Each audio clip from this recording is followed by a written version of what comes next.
कलाएं। किसकी कलाएं? चंद्रमा की कलाएं। चंद्रमा कहाँ पे होता है? जी ऊपर। ऊपर कहाँ? जी आसमान। आसमान में। अच्छा, आपको पता है कि चंद्रमा क्या है, मतलब पृथ्वी क्या है, पहले ये बताएं आप। पृथ्वी ग्रह। पृथ्वी एक ग्रह है। और सूरज क्या है? जी तारा। सूरज क्या है? तारा। और चंद्रमा क्या है? उपग्रह। चंद्रमा जो है वो पृथ्वी का उपग्रह है। तो पृथ्वी पे कितने चंद्रमा हैं?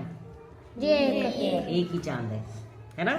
तो आज हम पढ़ते हैं कि चंद्रमा की जो कलाएं हैं वो हम किसे कहते हैं। ठीक है, चंद्रमा हमें पता है, पृथ्वी जो है सूरज के चक्कर लगाती है।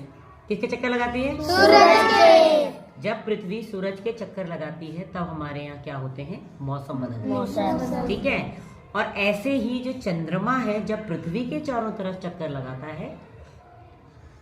है वो उसके चक्कर। ठीक है, और पृथ्वी जब अपनी धुरी पे घूमती है ना, एक्सिस पे घूमती है ऐसे करके टिल्ट होके, तब होते हैं हमारे दिन और रात। ठीक, जब चक्कर लगता है सूरज का तब मौसम बदलते हैं, और जब अपनी ही एक्सिस पे घूमता है तब दिन और रात। ठीक, चलिए वो अलग चीज है। हम यहाँ पर पढ़ रहे हैं कि चंद्रमा की कलाएं हम किसको कहते हैं। तो जब चंद्रमा पृथ्वी की परिक्रमा करता है और पृथ्वी सूर्य की परिक्रमा करता है तो क्या होता है कि जो सूर्य का जो कुछ प्रकाश होता है ना, वो पृथ्वी द्वारा अवरुद्ध किया जाता है, वो पृथ्वी द्वारा रोका जाता है, रुक जाता है। चंद्रमा पर उसकी छाया दिखाई पड़ती है। क्या दिखाई पड़ती है? छाया। काला काला सा दिखने लग जाता है, जिसको हम बोल रहे हैं छाया दिखाई पड़ती है। तो ये जो है कभी कम छाया दिखती है, कभी ज्यादा छाया है मतलब काला ज्यादा हो रहा है, कम छाया है मतलब कम काला हो रहा है। तो ये जो कम ज्यादा का जो चक्कर है ना चंद्रमा के ऊपर जो हो रहा है, उसको ही हम बोलते हैं चंद्रमा की कलाएं। अब ये देखिए आप, यहाँ पे मैं आपको दिखा रही हूँ, ये सूर्य है ना यहाँ पे, है ना? तो यहाँ पर क्या हो रहा है, देखिए कुछ चीजें पृथ्वी की वजह से क्या हो रहा है, कहीं पर चंद्रमा पूरा काला दिख रहा है, कहीं पे देखिए थोड़ा सा बचा हुआ है, कहीं पे काला इतना है, कहीं सफेद। तो हमने अभी पढ़ा कि सूर्य की जो रोशनी है वो पृथ्वी द्वारा अवरुद्ध होती है। ठीक है ना, उससे चंद्रमा पर क्या होता है? छाया बनती है। लेकिन जो रोशनी अवरुद्ध नहीं हो रही है वो क्या होता है? वो चंद्रमा से टकरा के वापस आ जाती है, और जो वो टकरा के जब वापस होती है तो वो चमकदार दिखता है। रिफ्लेक्शन के कारण, परावर्तन के कारण वो कैसा दिखता है?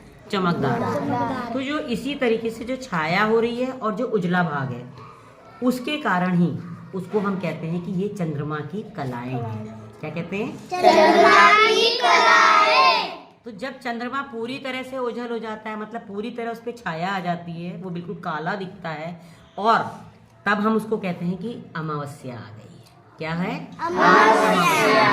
और ठीक फिर उसके बाद जब चंद्रमा अपने पूरी तरीके से उजले स्वरूप में आ जाता है, पूरी रोशनी दिखाता है, हम देखते हैं ना कई बार आसमान में चांद बिल्कुल सफेद पूरी रोशनी दिखा, पूरा चांद दिखता है, उसको हम कहते हैं पूर्णमासी का चांद, मतलब पूर्णिमा।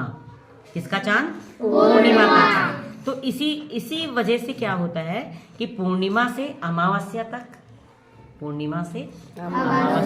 कृष्ण पक्ष होता है, और अमावस्या से पूर्णिमा तक शुक्ल पक्ष होता है, क्योंकि दो पक्ष होते हैं, कृष्ण पक्ष और शुक्ल पक्ष। तो कृष्ण पक्ष कब होता है? पूर्णिमा से अमावस्या तक कृष्ण पक्ष, और अमावस्या से पूर्णिमा तक शुक्ल पक्ष। ठीक है, तो 15-15 दिन का समय होता है। तो अभी आपने क्या पढ़ा? चंद्रमा की कलाएं। कुछ समझ में आया आपको?